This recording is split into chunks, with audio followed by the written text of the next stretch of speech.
Let me go across first and foremost to Sheshpal, Vaid, on the evidence that we have in the public domain so far. From what I've gathered by looking at the case put together by the ED and the NIA, some 60 crore rupees deposited in the accounts of the PFI, including cash deposits of more than 30 crore rupees since 2009. The ED and the NIA believe they have enough evidence to act against more than 106 members of the PFI. Is it time, according to you, Mr. Vaid, for the PFI to be banned? Do we have enough evidence to warrant that?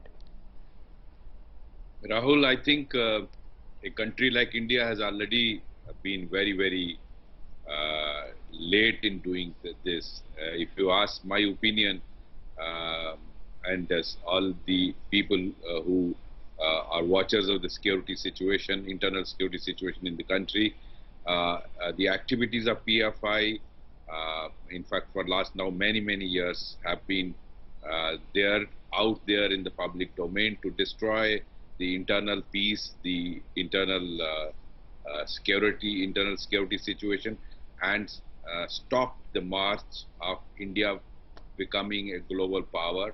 In fact, it has linkages with a lot of foreign forces who do not want India to emerge as a global power. The PFI says essentially we are like the Islamic version of the RSS. We work in society to try and improve culture, and that the government of the day has a problem with the PFI only because of the religion that the PFI tries to push. They draw parallels with what the RSS does. Why do you think this parallel is wrongly drawn?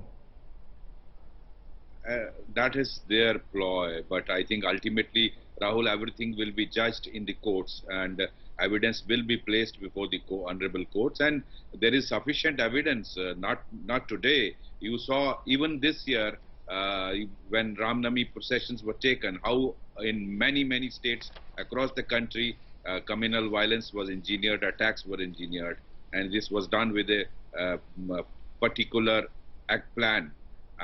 Their cadres have linkages with the pan-Islamic terrorist organizations like ISIS and Al-Qaeda.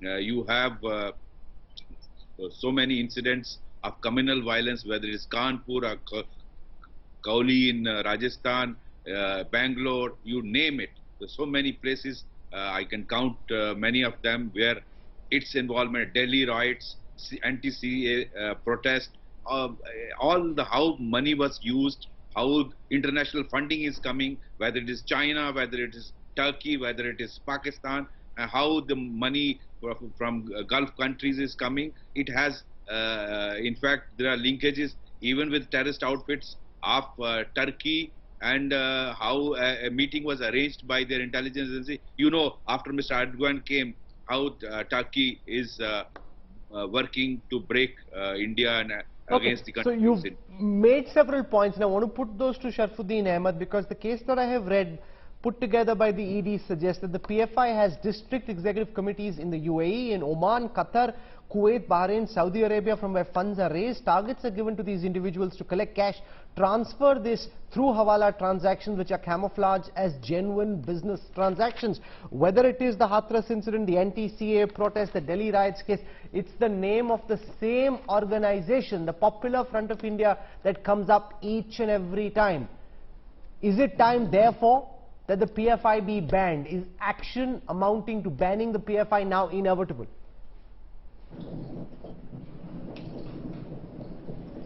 Sir, I think this is premature, and court are to decide by giving the finding whether the PFI is involved or not. It is up to the court to decide. But I have 3 points to be raised before here.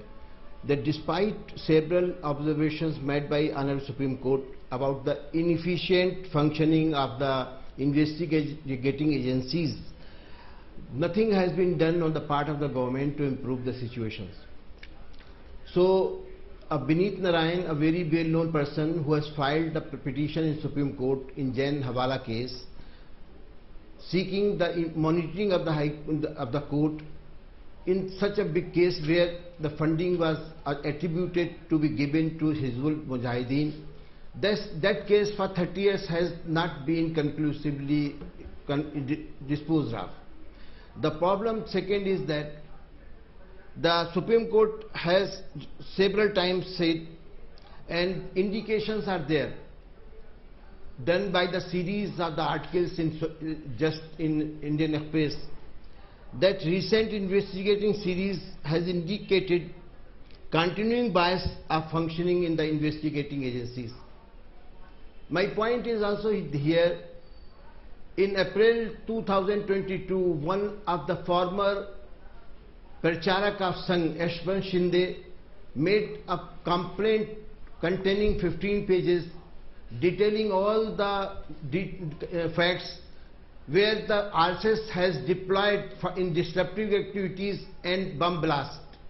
That complaint was sent to NIA, sent to Ministry of Home Affairs, but no action has been taken, and ultimately Mr. Shinde, the former Pracharak who has been deployed in the disruptive activities, according to him, by the RSS, has sent a petition to Supreme Court to take the suo motu action because NIA and Ministry of Internal Affairs are not responding. Okay.